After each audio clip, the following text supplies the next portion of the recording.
Hi everyone, welcome back to another video in the Web Security Academy series. In today's video, we'll be covering lab number 3 in the XXE injection module titled Blind XXE with out-of-band interaction. If you do not have an account on the Web Security Academy, you can get one by visiting the URL portswigger.net/websecurity and clicking on the sign up button. I already have an account and I am logged in, so to access the exercise, I'm going to click on Academy.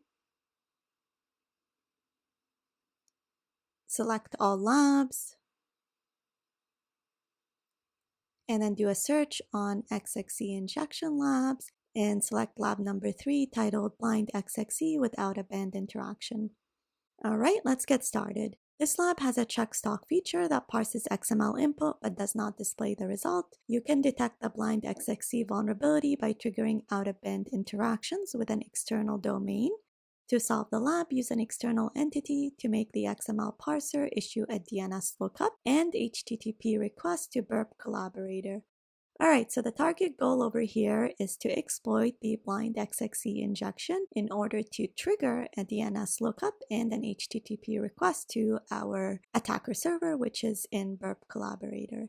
Let's click on view right over here and word wrap so that we could see the entire target goal. Alright, let's access the lab. Now notice over here, this is the built-in browser in burp, and so all my requests are already being passed in my burp proxy.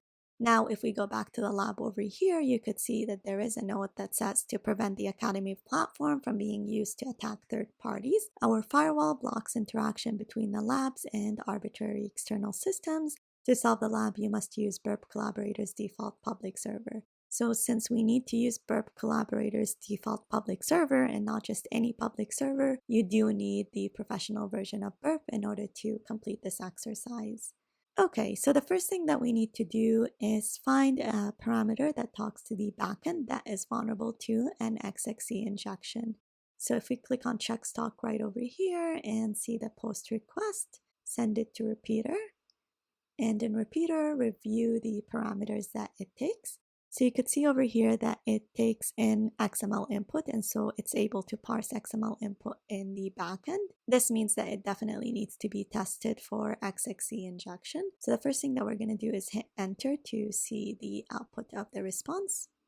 So you can see over here, it takes in the product ID and the store ID, and then it checks if there's any stock from this product ID at this store ID. Now, if it outputs all raw input, including exceptions, we should be able to output arbitrary files on the backend server. So let's test for that. So that would be the regular case of an XXE injection, which we did in previous labs. So doc type, test,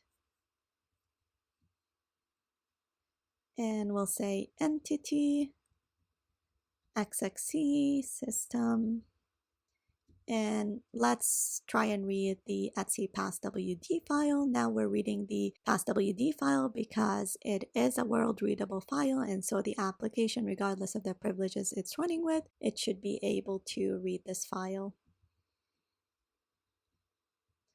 Okay, and then we reference our external entity right over here and XXE and hit send.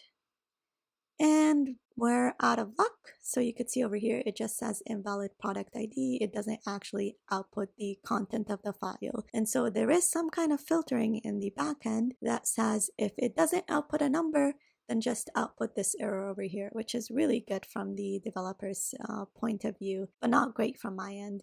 So the next thing that I'm going to do is I'm going to test for blind XXE injection because I'm technically running blind over here. I can't see the output of my exploit, and so I need to first confirm that there is an exploit over here before I try to exfiltrate output in other means. And so instead what we're going to do is we're going to use burp collaborator. So select burp and then click on burp collaborator client.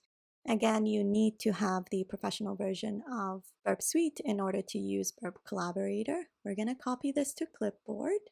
And then in here, instead of requesting the passwd file, we're just going to do a ping on our burp collaborator server, which is on this URL right over here, which we just copied. And then I'm going to hit send. Now I get an invalid product ID. That's normal. Let's click on poll now to see if it performed any DNS or HTTP requests. And you could see over here, it did perform it, and it came from the IP address of the application. So we've confirmed that there is an XXE injection. It's just a blind one because it doesn't output the raw response of the exploit. All right, so if we go back over here, you should see the message, congratulations, you solved the lab. So we successfully completed the exercise by exploiting the vulnerability manually. We usually script it in Python. However, because of restrictions that the platform has on this lab over here, you're only allowed to use Burp Collaborator, and so we can't use our own public server. In upcoming labs, we'll look at how to convert this ping into a more effective exploit by exfiltrating data from the server that the application is installed on.